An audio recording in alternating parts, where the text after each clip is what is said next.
ಹೇಳೋಣ. ಸರ್, ನಿನ್ನೆ ಸಿಇಟಿ ಎಕ್ಸಾಮಲ್ಲಿ ಶಿವಮೊಗ್ಗ ಮತ್ತು ಬೀದರ್ನಲ್ಲಿ ಶನಿವಾರ ತರಿಸಿ ಎಕ್ಸಾಮ್ ಬರ್ತಿದ್ದಾರೆ.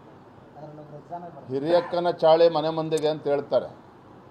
ಈ ನಾಡಿನ ದೊರೆಯ ನಡವಳಿಕೆ ನೋಡಿ ಅದರ ಪರಿಣಾಮ ಬಹುಶಃ ಅಧಿಕಾರಿಗಳ ಮೇಲೂ ಆಗ್ತಾಯಿದೆ, ಎಲ್ಲರ ಮೇಲೂ ಆಗ್ತಾಯಿದೆ. ಹಾಗಾಗಿ ಘಟನೆ ನಡೆದಿದೆ, ಸರಿಯಲ್ಲ ಅದು.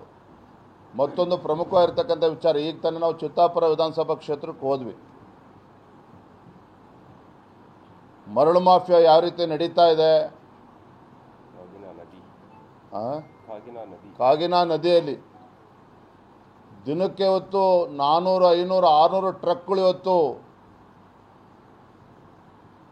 ಸ್ಯಾಂಡ್ ಮಾಫಿಯಾ ಇವತ್ತು ಯಾವ ರೀತಿಯಲ್ಲಿ ಕೆಲಸ ಮಾಡ್ತಾ ಇದೆ. ಒಂದೇ ನಂಬರ್ ಪ್ಲೇಟಲ್ಲಿ 5-6 ಟ್ರಕ್ಗಳು ಓಡಾಡ್ತಾ ಇದ್ದಾವೆ.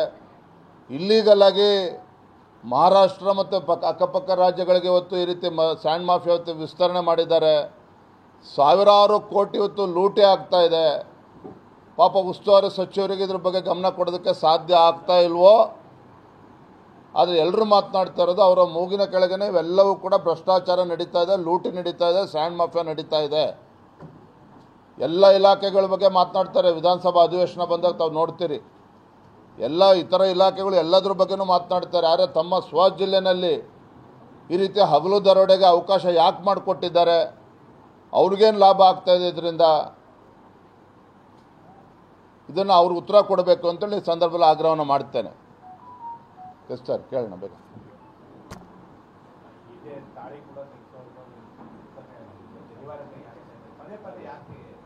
ಅದೇ ಹೇಳಿನಲ್ಲಣ್ಣ, ಹಿರಿಯಕ್ಕನ ಚಾಳಿ ಮನೆ ಮಂದಿಗೆ ಅಂತೇಳಿ.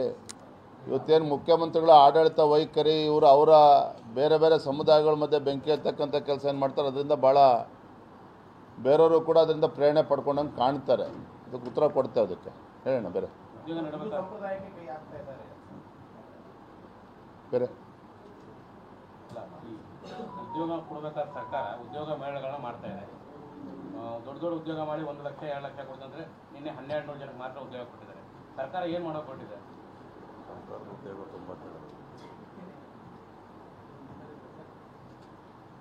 ಕಾಂಗ್ರೆಸ್ ಸರ್ಕಾರ ಬಂದಾಗಿನಿಂದ ಎಷ್ಟು ಕೈಗಾರಿಕೆಗಳು ಬಂದಿದ್ದಾವೆ ನಮ್ಮ ರಾಜ್ಯದಲ್ಲಿ ಅಂತೇಳಿ ತಾವು ಪ್ರಿಯಾಂಕಾ ಖರ್ಗೆಗೂ ಕೇಳಿ, ರಾಜ್ಯದ ಮುಖ್ಯಮಂತ್ರಿಗಳು ಕೇಳಿ. ನಮ್ಮ ರಾಜ್ಯದಲ್ಲಿ ಆ ರೀತಿ ಪೂರಕವಾಗಿರ್ತಕ್ಕಂಥ ಒಂದು ವಾತಾವರಣ ನಿರ್ಮಾಣ ಆಗಿಲ್ಲ.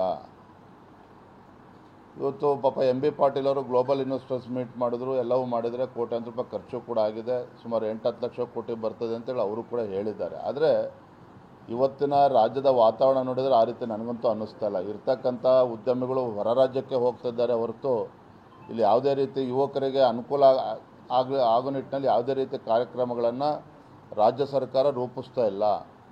ಉದ್ಯಮಿಗಳನ್ನು ರಾಜ್ಯಕ್ಕೆ ಕರೆತರ್ತಕ್ಕಂಥ ಯಾವುದೇ ಒಂದು ಕ್ರಿಯಾಶೀಲ ಯೋಜನೆಗಳು ರಾಜ್ಯ ಸರ್ಕಾರ ನೀಡ್ತಾ ಇಲ್ಲ. ಮತ್ತೊಂದು ಕಡೆ ರಾಜ್ಯ ಸರ್ಕಾರ ಹಾಗಾಗಿ ಮುಂಚಿತವಾಗಿ ತೀರ್ಮಾನ ಮಾಡಿ ಇವತ್ತು ಯುವಕರಿಗೂ ಕೂಡ ನಾವು ಹಣವನ್ನು ಕೊಡ್ತೇವೆ ಅಂತೇಳಿ ಅದು ಕೂಡ ಸರಿಯಾಗಿ ಕೊಡ್ತಾ ಇಲ್ಲ. ಒಟ್ಟಾರೆಯಾಗಿ ಈ ರಾಜ್ಯ ಸರ್ಕಾರದ ಉದ್ಯೋಗ ನೀತಿಗಳಿರ್ಬೋದು, ಶಿಕ್ಷಣ ನೀತಿ ಇರ್ಬೋದು. ಇವತ್ತು ನೋಡಿ, ಶಿಕ್ಷಣ ನೀತಿ ಬಗ್ಗೆ ನಾವು ಚರ್ಚೆ ಮಾಡ್ತಾ ಇಲ್ಲ. ರಾಷ್ಟ್ರೀಯ ಶಿಕ್ಷಣ ನೀತಿಯನ್ನು ನಿಲ್ಲಿಸಿ ರಾಜ್ಯ ಸರ್ಕಾರದ ಪರಿಸ್ಥಿತಿ ಏನಂದರೆ, ಇವತ್ತು ರಾಜ್ಯದ ನೂತನ ಶಿಕ್ಷಣ ನೀತಿಯನ್ನು ಅನುಷ್ಠಾನ ಮಾಡ್ತೇವೆ, ಅದನ್ನು ತರ್ತೇವೆ ಅಂತ ಹೇಳಿದ್ರು. ನೂತನ ಶಿಕ್ಷಣ ನೀತಿಯನ್ನು ಕೂಡ ಅವ್ರು ತರ್ತಾ ಇಲ್ಲ. ನಮ್ಮ ಕೇಂದ್ರ ಸರ್ಕಾರದ ರಾಷ್ಟ್ರೀಯ ಶಿಕ್ಷಣ ನೀತಿ ಕೂಡ ಕಲ್ಲಾಗ್ತಕ್ಕಂಥ ಕೆಲಸ ಮಾಡ್ತಾ ಇದ್ದಾರೆ. ಒಟ್ಟಾರೆಯಾಗಿ ರಾಜ್ಯದ ಯಾವುದೇ ವಿಚಾರದ ಬಗ್ಗೆ ಗಂಭೀರವಾಗಿ ರಾಜ್ಯ ಸರ್ಕಾರ ತೆಗೆದುಕೊಳ್ತಾ ಇಲ್ಲ.